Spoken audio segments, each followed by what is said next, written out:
మెదక్ జిల్లా రామాయంపేట ఆసుపత్రిలో చిన్నారుల మందుల కొరత ఏర్పడింది. చిన్నపిల్లలకు వైద్యం కోసం వచ్చిన వారు తీవ్ర ఇబ్బందులు ఎదుర్కొంటున్నారు. ఆసుపత్రిలో జలుబు, దగ్గు, మందులు లేకపోవడంతో మందుల చీటీ రాసి డాక్టర్లు బయట కొనుక్కోవాలని చెబుతున్నారని ఆవేదన వ్యక్తం చేస్తున్నారు. ఆసుపత్రుల్లో నాణ్యమైన సదుపాయాలు సమకూరుస్తామని గొప్పలు చెప్పుకుంటున్న ప్రభుత్వానికి ఆసుపత్రుల్లో మందుల కొరత కనిపించకపోవడం ఆశ్చర్యంగా ఉందని చిన్నపిల్లల తల్లిదండ్రులు ఆగ్రహం వ్యక్తం చేస్తున్నారు.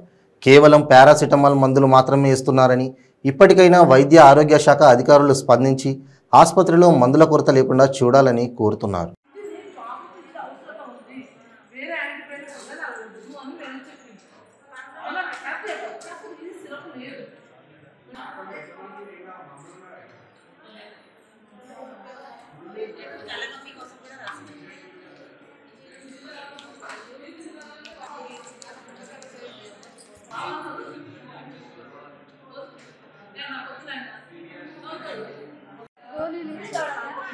బయటికి రాసిండు పాప గోళీలు జలుబుకు దగ్గుకు లేవంట.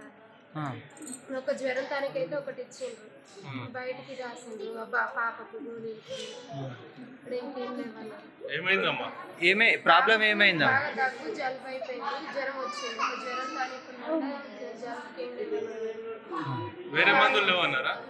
రాలేదంట, లేవన్నారు. పాపకేమో ఒక జ్వరం తనకి ఇచ్చిండ్రు, ఇంకా టాబ్లెట్ రాసింది కానీ అవి కూడా లేవంట. బయటికి తీసుకోమని చెప్పి. ఏం పేరమ్మా? నా పేరు కృప.